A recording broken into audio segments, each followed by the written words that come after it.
Africa is rich and not poor.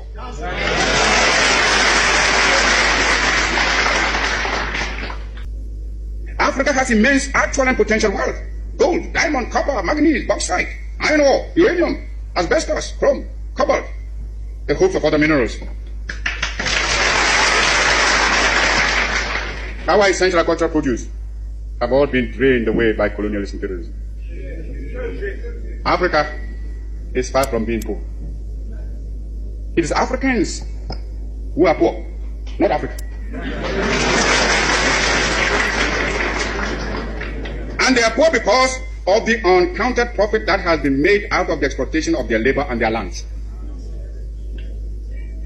If we are being baited to enter a European community, we must have something that community needs, and needs badly, when it pretends to offer a bonus by way of aid.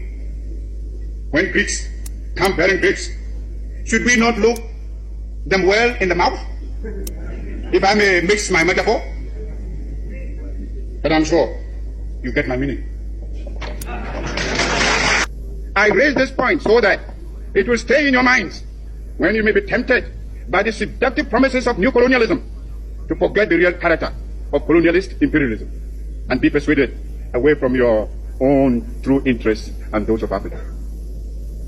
For today, we must each see ourselves as part of Africa in order that we may face colonialist imperialism and its new form, new colonialism, on a continent-wide front. For unity must be the keynote of our actions.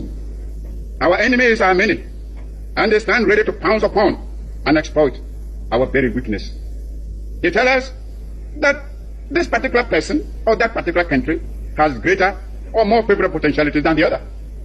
They do not tell us that we should unite, that we are all as good as we are able to make ourselves once we are free. Remember, always, that you have 4 stages to make. First, the attainment of freedom and independence. Secondly, the consolidation of that freedom and independence. Thirdly, the creation of a unity and community between the free African states. Fourth, the economic and social reconstruction of Africa. This requires some plain speaking. And for the sake of Africa, let us speak plainly. As I see it, our greatest danger stems from disunity and the inability to see that the realization of our hopes and aspirations, the realization of our objective of total African independence, and of our future progress and prosperity is inextricably bound up with the necessity to unify our policy and actions in connection with the continued struggle for independence and the greater task of economic and social reconstruction beyond it. We must therefore face the issue of African unity now, for only unity will make the artificial boundaries and regional demarcations imposed by colonialism obsolete and superfluous. African unity will thus provide an effective remedy for border disputes and internecine troubles. In a united Africa, there could be no frontier claims between Ethiopia and Somalia, or between Zanzibar and Kenya, Guinea or Liberia, or between Ghana, Togoland and the Ivory Coast.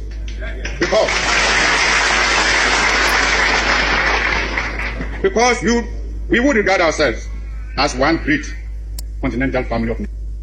Some of the leaders, it must be confessed, do not see the struggle of their brother Africans as part of their own struggle. Even if they did, they would not be free to express their solidarity. These rifts are consciously created by the imperialists between Africans, where they can sit back and watch with sly satisfaction, as well as contempt for those who fail to see how they are being used against Africa's best interests. Regrettably, those states include some who were among the freedom fighters of yesterday and who haven't won their independence, are willing to drop it for some token aid, and thereby deny to those still struggling for freedom even their moral support. Here is a phenomenon against which all African freedom fighters must be on their guard and resist to the utmost. Even though I appreciate the difficulties facing us, I must admit, I find it strange to watch some of us returning willingly to the colonialist fold.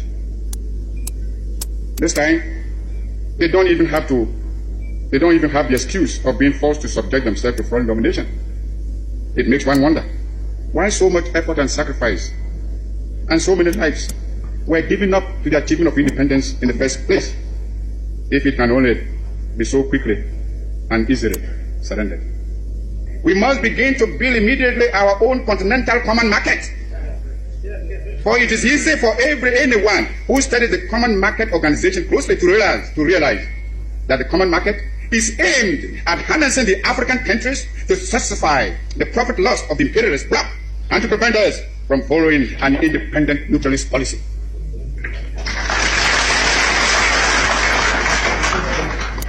It is easy to see that the imperialists and the colonialists are determined to retain the African countries in the position of suppliers of cheap raw materials. If we do not resist this threat, and if we throw in our lot with the common market, we shall doom the economy of Africa to a state of perpetual subjection to the economy of Western Europe. This will, of course, hinder the industrialization of our young African states. It is impossible to think of economic development and national independence without possessing an unfettered capacity for maintaining a strong industrial power.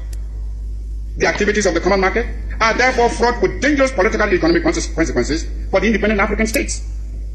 The organization constitutes an attempt to replace the old system of colonial exploitation by a new system of collective colonialism, which will be stronger and more dangerous than the old evils we are striving to liquidate from our continent. Yes, this is another reason why we should come together in a unified African economic plan, which, operating on a continental scale, can make a solid attack on the imperialist domination in Africa.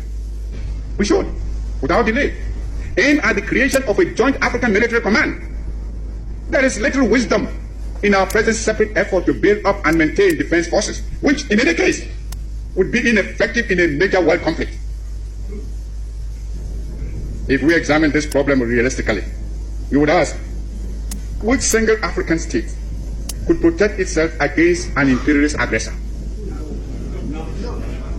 And how much more difficult this would be when some states are allowing the imperialists to maintain bases on their territories. I have already referred to the military forces which South Africa is raising and the danger it poses for the new African states and the struggle of those still in chains. Only our unity can provide us with anything like adequate protection.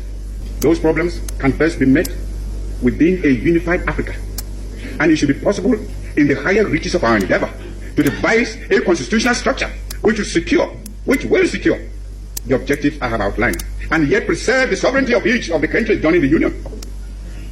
Countries within the Union will naturally maintain their own constitutions, continue to use their own national emblems and national anthems and other symbols and paraphernalia of sovereignty.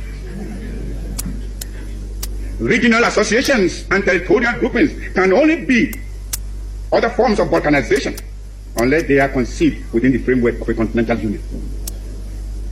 There are existing models which we can modify or adapt to our pattern. The United States of America, the Soviet Union, India and China have proved the efficacy of unions embracing large stretches of land and population. Long live African freedom fighters.